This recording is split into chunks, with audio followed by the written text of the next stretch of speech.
I'm not crazy, honest. Honest, let me try and prove it to you.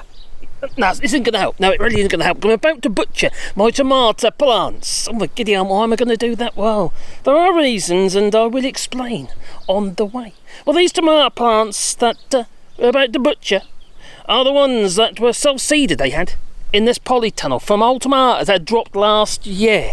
Anyway, earlier this season I decided to put them in pots, and now they're kind of ready to be, moved on into their position, which actually they're going to go into this polytunnel here.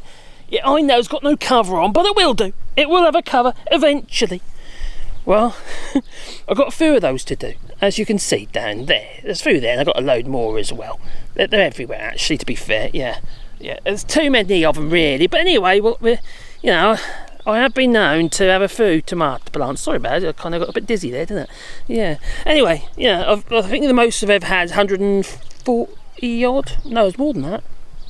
160 tomato plants I had one year. That's a lot of tomatoes, a lot of tomatoes. But the problem is, when you grow so many, you never look after them properly, and that is a problem. Anyway, here is a culprit. I want to show you what I do with that before I plant it, and I'll explain the reasoning behind it as well.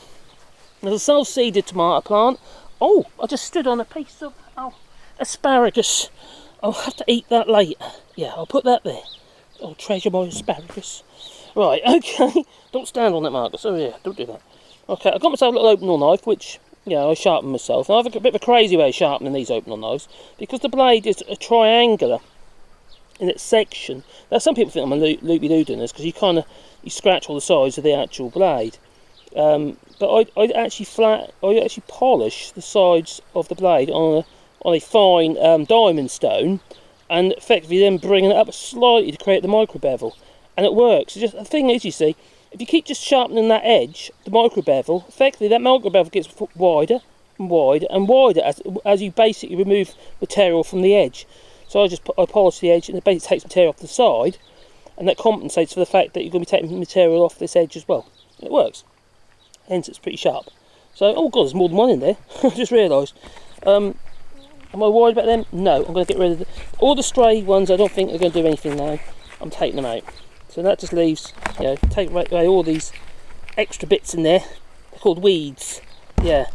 Plant that you don't want is a weed. So you've got weeds like that, but also there was a tomato plant in there, like so. But I've got so many, I don't know what to do with them all. I've already tried to palm off to the neighbours and what have you, and they don't want them either, not now, because they've already got loads that I've given them. So what I'm going to do is, if we could bring that down a bit closer, hope I can get in the right place. Okay, there's the pot. A bit further, or closer, that's it. So, here is the tomato plant. The offending tomato plant. And as you can see, it has all these little, suckers. There. Now, as the plant grows, you want to remove them, so that's what I'm going to do first. I'm first just going to remove them. When they're small like that, you can literally just break them out, right? Otherwise, this, tomato plant will just end up being a bush, not a cordon. Now, this is an interdeterminate variety, and it basically it's the idea it grows up and creates trusses for these little tomato plants, for these little tomatoes that grow where the flowers are, like that, on other trussels, yeah? Trussels. Well, so what I'm going to do is, before I plant it, I don't need all this growth. Now, you're going to think I'm loopy. I'm going to get my little knife in there, and I'm going to cut it all off. Now, the reason behind that is, I've done it on a previous video before, but I think this is a bit easier to follow when you're close up. So I'm just going to cut this off here and what have you. So I'm losing all that bottom growth, because you don't want any growth too close to the soil, because that's where it will pick up diseases. Yeah, diseases. That's what it'll pick up from the soil. So to do that, you create some air space around the bottom, and so the leaves are not touching the soil, and this will grow up. Now, the point is here, the next stage will be that I'm actually going to plant this plant, okay, right up to there probably. You might take that one, take that one off there as well, so that's gone as well. So I'm going to plant it up to about there, okay, and I might think, maybe that one's, oh my god, I butchered it. Okay, there's enough there for the plant to carry on, but you see all this space here? It's covered in those little hairs, so you can see them. You see the little hairs? Yeah. So they're like little pubic hairs. They're all growing on the sides there, you see. Some puberty. And each of those little pubic hairs, those little hairs, potentially there could be roots. So when I actually plant this tomato plant, I will plant that deep in the soil, so the soil comes to about there. Yeah, it'll take a little bit longer for you to see any real growth coming up the top here, but all that there will be root, and because that'll all be root, you'll have less drought problems. You see, and what you don't want is the plant itself, the tomato plant, to be struggling for water. You want your tomato plant to have free draining soil, so obviously the water doesn't hang there and have more possibility of disease if there's any contact, with the actual plant itself. Because if these leaves here have contact with the soil, it'll transmit any viruses or fungus from the soil into the actual plant.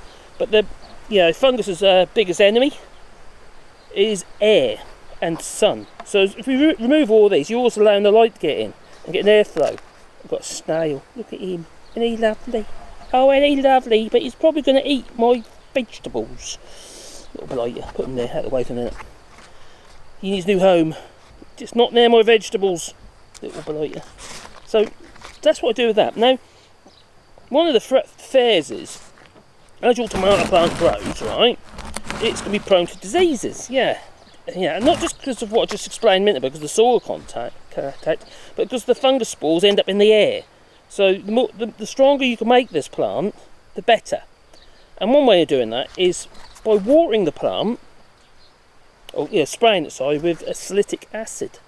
Not carboxylic acid, no, salicylic acid. Yes, and it's a derivative. It's aspirin, literally aspirin. So get yourself some soluble aspirin, or get yourself a load of willow bark and make your own salicylic acid. That's where it comes from. It's a layer beneath the bark, and you can make. Basically, you can apply it to the leaves. And what the salicylic acid does, it triggers the tomato plant's natural response to everything, effectively, and it makes it stronger. Yeah, it makes it into, I don't know, an Arnie Schwarzenegger of a tomato plant. Yeah, that's what it does. Yeah, I'll be back, or something like that. Anyway, oh gosh, shut up, Max. So yeah, it makes the plant stronger. Now there are other things you can do. Ooh, is there? Yeah, one thing is to sell some copper wire. Some fine copper wire. Now, you can think I'm balmy with this, but it's I have noticed a difference. I've been doing it for a few years now, and once I started doing it, I've noticed I got less blight. Now, Bordelaise? It's that blue stuff that you can spray. It's basically a copper solution that you can spray on to get rid of funguses and stuff. Yeah, and there are other things you can do. Now, it is natural, that stuff is, apparently, so it's not a problem. Just it's blue stuff, or a blue plant. Yeah, looks like a Smurf. It's a Smurf tomato plant. Yeah, you don't want that, no. But what you can do is get a little bit of copper wire that you can strip it out of an old cable. Thin pieces of copper wire, used from a flexible cable, and thread it through. Literally, if you've got to poke a hole through a needle, make sure it's sterile, and then poke a bit of copper wire through it and wind it around the bottom there. That copper, it will take a little bit of that copper through the plant naturally, little bit by little bit, little bit. Yeah, it's got nothing to do with putting the copper band around your wrist and stuff like that for your arthritis. No, but no, that'll take a little bit of that copper into the plant continuously, and I've found it helps. No, it might be placebo, but I'm fairly confident it definitely makes a difference. The other thing you've got to watch out for is a lack of calcium. So when your tomato plants, they grow, you need to have enough calcium in the soil. You can do that by having some crushed eggshell and stuff like that. So when you plant your plant, just grab an old eggshell, crush it up in your hands and chuck that underneath. The other thing is, always make your plant strong, you need to make sure it gets fed. And I use comfrey juice for that. Yeah, there's loads of things I could cover in this video, but we'll do that in another video.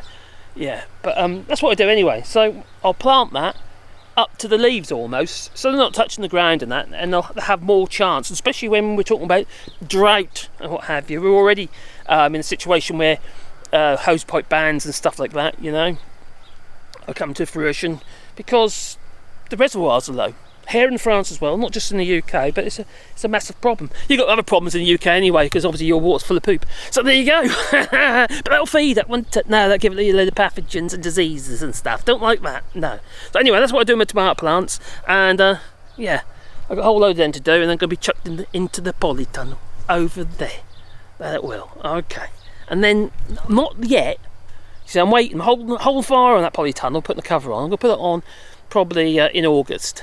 So I can then drag the season out a bit longer with the actual tomatoes. But at the moment, I think it's best to leave it off actually, because it's going to be too hot. And I'm finding this polytunnel over here, even though the ends are still open on that polytunnel, I'm finding that it's getting ridiculously hot in there already. And all I think I was going to do, everything with bolting, you know, go to seed basically. So you know, with woody stuff. Don't want woody stuff. No, keep it to your nightlife. Nightlife, yeah, that's it. Anyway, so I'll be the go. I'll say ta-ta, you know, and have a lovely day. Ta-ta.